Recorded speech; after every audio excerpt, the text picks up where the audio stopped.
কালিয়াগঞ্জ শহরের ডাকবাংলো রোডে থাকা জেলা পরিষদের বাজার শেড মেরামতের কাজ শুরু হলো সোমবার। এই কাজ দেখভালের দায়িত্বপ্রাপ্ত জেলা পরিষদের বাস্তুকার প্রলয়শঙ্কর চক্রবর্তী জানিয়েছেন, 9,37,000 টাকা ব্যয়ে কালিয়াগঞ্জের ডাকবাংলো রোডে মার্কেট কমপ্লেক্সের মাছ ও সবজি বাজারের শেড মেরামত শুরু হয়েছে। এই মেরামতির কাজ শেষ হলেই মাছ সবজির বাজার চালু করতে কোনো সমস্যা হবে না। কালিয়াগঞ্জ পুরসভা ও রেল স্টেশনের পাশেই অবস্থিত মার্কেট কমপ্লেক্সে বিভিন্ন দোকানপাট চালু আছে, তবে বেহাল অবস্থায় পড়েছিল দৈনিক বাজার শেড।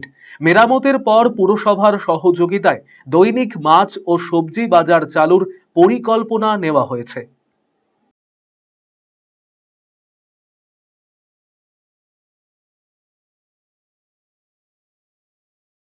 ওখানে দীর্ঘদিন ধরে মার্কেটটা পড়েছিল।